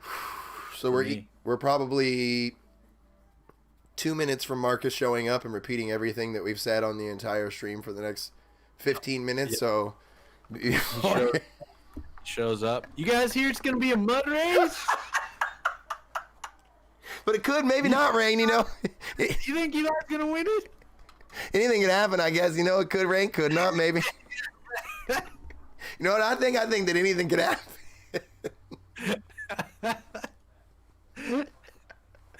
That was way too close. It could rain, it could not rain. Really, anything could happen.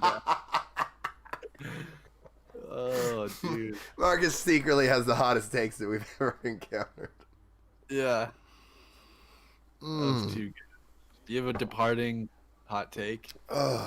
No, not a hot take. My hot take is anything can happen. I don't know. No, it's Daytona. It's the most hyped race of the season, and it's supposed to rain. So, literally, everything we've said tonight is accurate, and nothing we said tonight. It happened, yeah. Dude, it'd be great if we did a fantasy podcast and we just didn't discuss opinions and we just said anything could happen, guys. I mean, anything could happen. Yeah, I think someone was commenting that at the start. They were like, "How do you know that? That's specific. Anything could happen."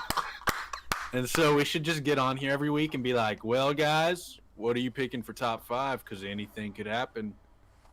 And we just don't make any decisions. We just tell people anything could happen. And then cut it off after like 3 minutes. Well, you know, anything can happen. Anyone could honestly score any amount of points if you think about it. Yeah, guys. Which is why I'm picking Benny Block. He is tall. Yeah, technically it could happen. Fucking tankster. Dude is literally a meteorologist. Let him by. Dude, you know what? The one race we're like, is it gonna rain?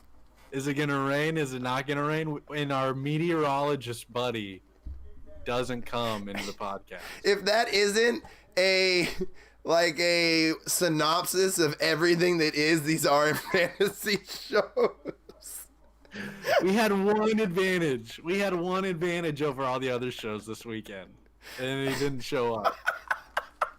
We could have had him check his fucking super weather portal that no one else has access to. Oh, man. Like, he could have been looking miles off the coast, man. Yeah, dude. He could have shown the full report.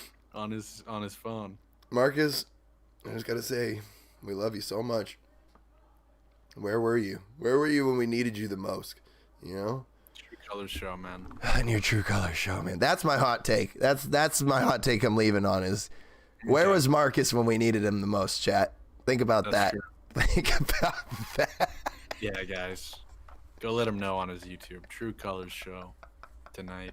Follow his TikTok and tell him that we didn't. Oh, God damn it. Oh, I love Marcus so much. All right, I'm gonna shut this down. I'm gonna do my final picks and get the hell out of here. Are we playing Tower later tonight, dude? I might be down. I am trying as hard as I can to finish this review before the embargo. Oh, yeah. Look, you do what you gotta do. But you know how I procrastinate. Who is not to say I can't just release it on Wednesday? You just released Tower United footage. That would be pretty sick, though. All right, guys. All right. This new MES X4 kind of wavy. Yeah, what's so great about the embargo anyways, dude? Releasing on the embargo day, it's so mainstream. That's They're true. releasing on like Wednesday. That's true. That shows your big flex too. Like you let everybody get their early clicks in, and then you're like, all right, now it's time for the big dogs to come out. Let me get all my views. Yeah. Your stupid review. Yeah, check this one out, idiot. Watch this, dumbass. Yeah. Like, bro, I don't even like this review, bro. Come on, dude. Yeah, come on. I was trying to big dog everybody. I was gonna be the big dog, dude. Oh, God damn it. All right. I'm gonna shut this down. All right, we'll meet up in Discord afterwards then. Right on. See you guys later. And remember, this is brought to you by Jersey Mike's, guys, a sub above. Just like pre-crank Kenny. Free Crank Kenny is freaky fast. He's definitely a sub above. Oh, wait, Jersey Mike's isn't freaky fast. Shit, I'm gonna get us in trouble, dude. Dude, we finally got a sponsorship. Oh, my God. We were there, dude. Oh, dude. Pedialyte, guys. God damn it. This is the Pro Care Advanced Edition. Advanced Care Plus. It's got more electrolytes in it. 33% more. That's a third more electrolytes, dude. Dude, get fucked, Gatorade, you dumb asshole. You fucking regular amount of electrolytes, you morons. Unless you guys wanted to sponsor us. Yeah. Then Gatorade it's the one. We have no concession. Yeah, it's the drink that you Bring need. it on, guys. Please. I want to have glowing ass rave fucking sweat, dude. I want to just be glowing like Michael Jordan, dude. I want to look like Shaq, dude. Why do people watch this show, dude? God damn. All right, I'll be back in a second. God damn it. Chat. Say goodnight to Donut, please. I would love for all of you to. See you, boys. Love y'all.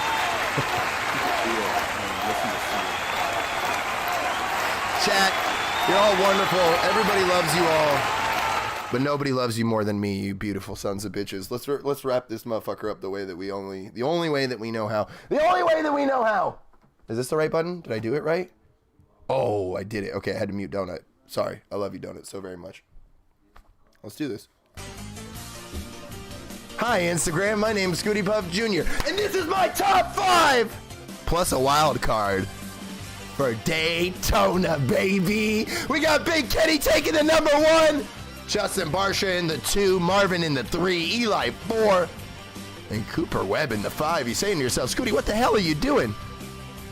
We're doing a mix of the dry and the wet picks, I guess.